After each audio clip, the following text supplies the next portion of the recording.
of interest, or who knows? Absolutely Actually, is. I mean, it's big business. The regression business is big business. Yeah. And you have a market already made for the new age, so you don't have to convince them. They're already convinced. All you have to do is bring them into your little office and tell them what they want to hear. Yeah, very, very interesting. Huge area, but you know, I want to return a little bit to talking about. You just briefly mentioned Star Trek before, as I guess in a way. That's quite interesting in predictive programming too, I guess. You know, that entire series have been running for a long time, of course. And I think we've talked about Gene Roddenberry a few times earlier here. Have you ever heard about the Gene Roddenberry and something called the Nine, or the connection to something known as the Nine? This connects with a guy called Andrija Puharich. Have you heard of him? So vaguely familiar. Yeah. Okay, he was the guy who kind of brought forward Uri Geller, if you remember him. Oh yeah. Yeah, and he was connected to, you know, a lot of psychic research and a lot of this stuff, of course, and in a process of actually trying to, as it seems now at least, trying to make kind of Uri Geller into some form of new messiah, basically. Yeah, and they launched him in Britain on the David Frost show, and I think they even got the London Palladium to host the show. Mm-hmm. And I saw it. I was small at the time. Mm-hmm. And I noticed he had all... I noticed and understood later on, he had all the techniques.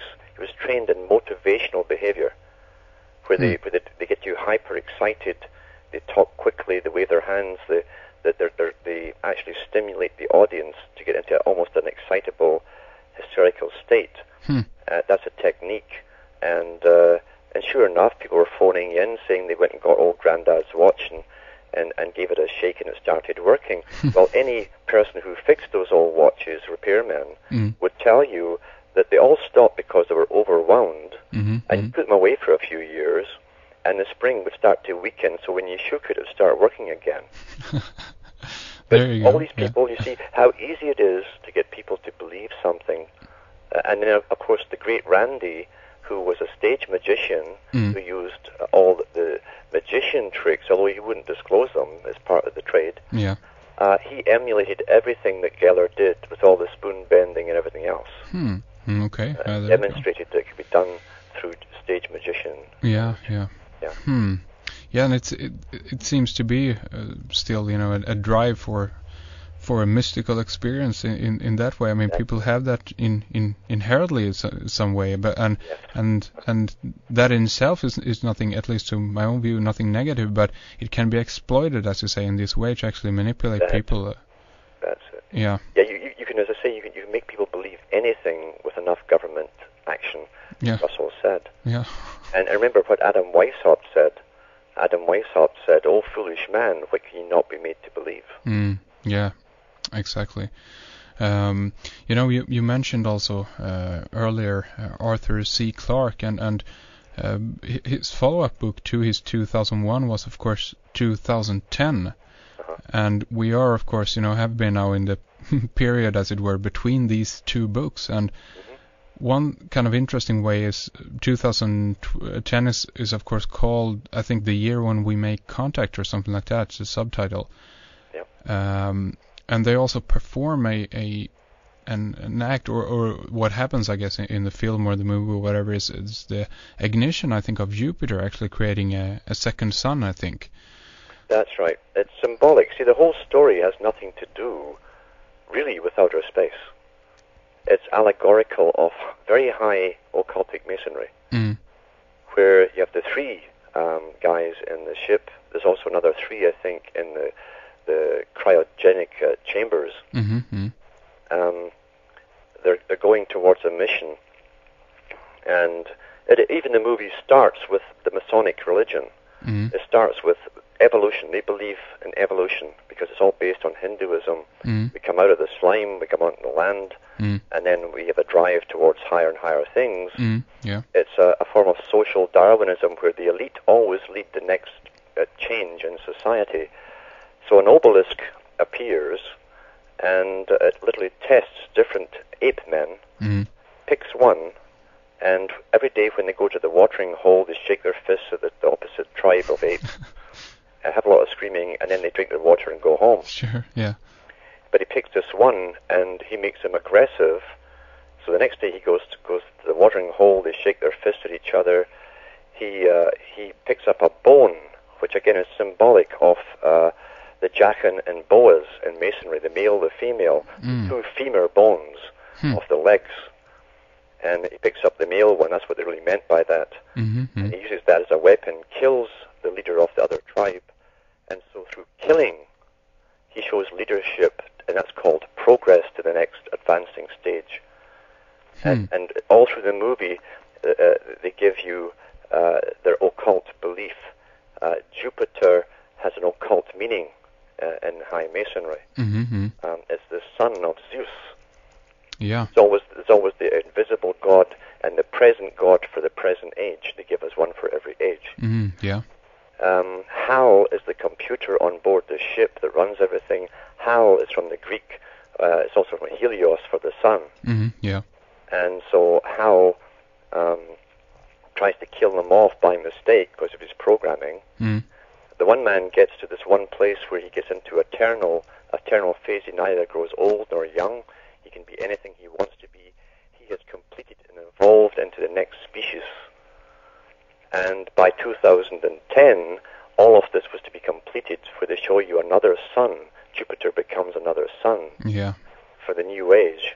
Indeed. And it means as above, so below. With a new system in the sky, you'll have a new system on Earth. That's what that all means. Very interesting. You know, I want to return to it since we're on the track of Masonry in that sense. But we began talking about the moon, and there, of course, have been a lot of speculation about that too. If you know they actually were up there or whatever, you know, but that many of the guys who actually went up there are amazing, and that actually placed a Masonic flag up there. To my point of view, it would seem like a failure to these guys if this was true, and they haven't actually managed to pull it off and actually go up there and, you know, put their flag up there or whatever. Yeah. Well, you can actually see the photographs of them in their Masonic aprons over their spacesuits. Yeah. In the main lodge in Washington. Yeah. There you go. So, do you think that this was a big failure for them if they weren't able to go there, because they're I mean, a lot of actually being able to bring back a rock from the moon, I mean, is a very highly esoteric, you know, symbolic type event basically.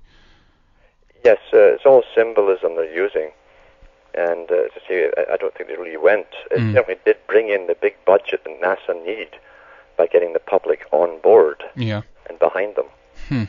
But yeah, even when they jettisoned the final ship on the way back, it supposedly went into the sun. So the sun technically was mating with the moon, a high occultic ceremony. It's all pure ceremony in the high occult. But I don't think it actually happened in reality. Yeah. Of course, what we could say to you know, people who do believe that you know we went to the moon. I'm not sure yet, but the question is, why the heck haven't they, you know, been back since? I mean, it's exactly. Yeah. Because it fulfilled its purpose of making the whole world excited and not minding about extra taxes and so on, all for NASA and so-called space research. Yeah. Never knowing that all this research they were doing was for satellite surveillance for the entire planet for a time to come. So, okay. So let's say like this, because I saw. I've seen a lot of news on you know, Russia and China getting, you know, geared up to go to the moon now, and a semi, I guess, space race is kind of on, I guess, in a way. So these guys themselves now are mainly interested, I guess, in putting up a lot of their own surveillance, you know, satellites up there. Yeah, and they must. You see, China now is going to be the main taxpayer once the United States goes down. And the main policeman of the world, so sort of form a kind of pride and nationalism in a sense. And China now, thinking they're the leaders. Yeah. So they're eyeing, you know, to get to the moon, but again, it seems like they release these reports every what is it, like every 10 years, something that, you know, in 15 years we're gonna go back to the moon, you know, and we're gonna have it as a base to go further out, you know, to Mars or whatever. But it never seems to occur. So where the heck does all the money go? Because it's a tremendous amount of money that goes into all of this, right? That's right. People forget too that Ronald Reagan was the first guy to bring out the $1 trillion budget. And that was massive at that time. Yeah. It's nothing today, but it was all for the Star Wars